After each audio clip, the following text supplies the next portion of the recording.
चंबल दाहिनी नहर की दीवार टूट जाने से ग्रामीणों को भारी नुकसान हुआ, जहां मौके पर शासन प्रशासन के अनेक अधिकारी और जनप्रतिनिधि पहुंचे। आपको बता दें कि फिलहाल आश्वासन के सिवा कोई भी मदद नहीं मिली है। देखिए खास रिपोर्ट। ग्रामीणों ने आरोप लगाया कि उनके कई बार अवगत कराने के बाद भी अधिकारियों ने दीवार में पड़ी दरार को कई महीनों तक नजरअंदाज किया और उसी का खामियाजा लोगों को भुगतना पड़ा, जिसमें फसलें चौपट हो गई, घरों में रखा अनाज पानी में बह गया। मुख्य सड़क जो आवागमन के लिए सुलभ होती थी, वहां से पानी की धाराएं बह रही है। पशुपालन करने वाले किसानों को पशुओं के लिए एकत्रित किए गए भूसे का भारी नुकसान हुआ है। क्या नाम है आपका? कन्हैया लाल जी। कहाँ के आप निवासी हैं? सर्रा माफी का। तो कल क्या वाकया हुआ यहाँ पे? यहाँ ये बड़ी नहर टूट गई हमारे खेत के सामने। जो ये देखो ना पूरा कितना नुकसान हुआ? 60-70 बीघा की पौध नष्ट होगी और ये टोपा छाना का और भूसा सब खत्म हो गया। देखो ना टोली मरोली सब बेकार हो गया जी।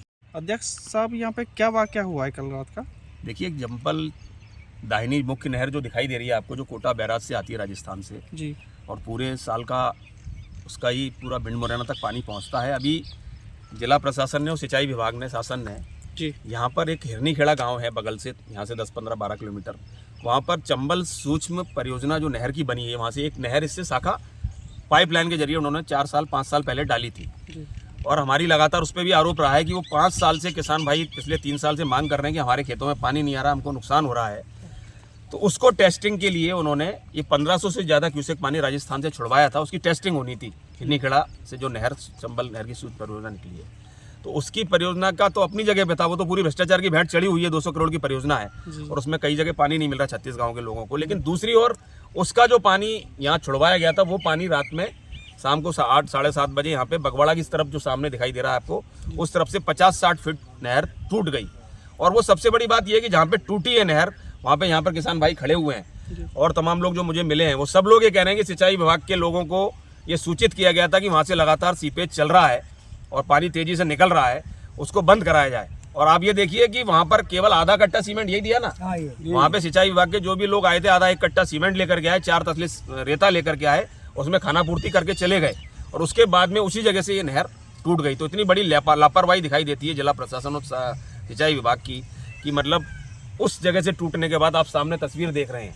यहाँ कम से कम टर्रा माफी गांव के अंदर 500 से ज़्यादा धान, मतलब जो बीघा धान की जो पौध लगी हुई थी, तैयार थी, सवा महीने से उन्होंने तैयार करी थी, वो सामने टूट गई। ये वाले खेत में आप कन्हैया लाल जी के में देखो 70 बीघा की वो पूरी वो धान की पौध थी, पूरी तरह डूब गई और तमाम लोगों की पूरी 500 बीघा से ज़्यादा। अब तैयारी कैसे होगी उनकी, क्योंकि धान का तो बिल्कुल समय आ गया। पानी की स्थिति ये दिख रही है कि खेत खाली नहीं होते दिखाई दे रहे, पौध है नहीं।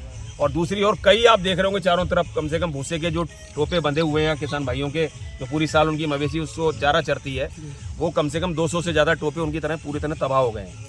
दूसरी ओर कई जगह गेहूं जो उनका रखा हुआ था, कई जगह टूट गए। दुर्गेश बैरबाजी खड़े हैं और कई लोग खड़े हैं, उनके मकान पूरी तरह से डैमेज हो गए, कई लोगों के मकान धसक गए और कई लोगों का अनाज बिक गया, कई लोगों का रासायनिक खाद बिक गया, DAP और यूरिया। तो निश्चित रूप से बहुत सारा नुकसान है। प्रशासन को इसको निश्चित रूप से खाना पूर्ति नहीं करनी चाहिए केवल देखने के लिए। कहीं ना कहीं इसमें किसकी बड़ी लापरवाही आपको लगती है? इसमें सबसे बड़ी लापरवाही तो सिंचाई विभाग की है। मैंने बोला ना कि सिंचाई विभाग ने की सबसे बड़ी लापरवाही, उन दोषियों पर कार्रवाई करना होगा, जिला प्रशासन को, सिंचाई विभाग को, कि जो लोग भी यहाँ पर इसमें तैनात हैं इस बीट के अंदर, उन्होंने इतनी बड़ी गलती कैसे करी कि जब आपने 2 दिन पहले ही वहाँ पे सीमेंट भी लगाया और रेता भी लगाई, केवल खाना पूर्ति फोटो खिंचाने आए थे, हजारों के आपने बिल बना लिए होंगे उसके, लेकिन उसी जगह से नहर ब्रेक हो गई और इतना बड़ा पूरा का पूरा गांव इस पूरी चपेट में आ गया और काफी नुकसान हुआ है लाखों रुपए का यहाँ पर। उसका सबसे बड़ा दोष सिंचाई विभाग के ऊपर है। जिला प्रशासन को उस पर कार्रवाई करनी चाहिए, हमारी मांग है। क्या समस्या हुई कल रात को टर्रा माफी में? कल रात को वैसा भी नहर टूट गई। नहर टूटने की संभावना पहले भी थी और इन्होंने सूचना कर दी टर्रा माफी के लोगों ने। वो आए थे काना सुमारी करके, आधा कट्टा सीमेंट लेके 10 तसला लेके करा के निकल गए। इन्हों के बहुत नुकसान है, गेहूँ और भूसा पूरा नुकसान हो गया और 2-3 मकान भी क्रैक हो चुके हैं। अब ये लोग कैसे धान लगाएंगे? 70 बीघा की वो तो कंदिया लाल की क्रैक है, इनको मकान क्रैक है, इनका 8-10 DAP कट्टा बिगड़ गया, सारा बेकार हो गया, पूरा नाश हो गया साहब। रामकार को मकान क्रैक हो गया, पक्का मकान है। क्या नाम बाबा आपका? कौन सा गाँव है आपका? यही गाँव चल रहा। तो टर्रा माफी में कितना नुकसान हुआ कल आपका? नुकसान ये पौधा खराब होगी, कहीं न बची, कहीं लगाओ बेटे बूसो खराब, फसल खराब हो गया, फसल ये खराब होगी, लगाई थोड़ा बहुत दान जे भी तो घर में खाने के लिए अनाज बचा है कि नहीं बचा है? खाना के लिए तो थोड़ा बहुत थोड़ा बचा बहुत है जी, बच्चे हो कोई जी। कर कोई घरों तक पानी घुस गया? बेबी घरों में पानी घुसा गया। दूसरे यहाँ के बेबी 10-20 घर में और हम पहुंच चुके हैं टर्रा माफी में। कल चंबल मुख के दायनी नहर में जो हादसा हुआ है, एक खतरनाक हादसा हुआ है कि 20 फुट का गड्ढा नहर में पड़ गया अचानक रात्रि को 12 बजे के बाद। और ग्रामीणों को अंदेशा भी नहीं था कि इस प्रकार का हादसा यहाँ पर हो जाएगा। फिर उसके बाद में बन गया बाढ़ जैसे माहौल यहाँ पर ग्रामीणों के साथ। ये देख रहे हैं आप मेरे पीछे कि किस प्रकार से इन लोगों के पास ना तो निकलने के लिए रोड बची है और ना ही इनके घरों में अब अनाज सूखा बचा हुआ है। यहाँ तक कि इनके जानवरों के लिए भूसा भी अब नहीं बचा है। ये दिखाइए साइड में कि इनके जो भूसे हैं वो भी लगभग ख़राब हो चुके हैं। यहाँ पर भारी नुकसान हुआ है, चाहे माल का हो या फिर अनाज का हो, हर जगह पर इनका नुकसान हुआ है। रोड पूरे कट चुके हैं, घरों से आने जाने के लिए इनके पास सुलभ रास्ते नहीं बचे हैं।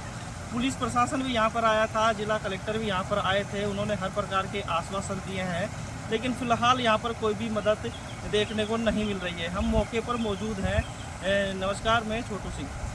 दूसरी ओर धान की फसल का मुख्य समय होने पर पौधारोपण और खाद बीज जो कि फसलों के लिए तैयार रखा था वो भी पानी में बह गया। Bureau report, MP news, Sheopur.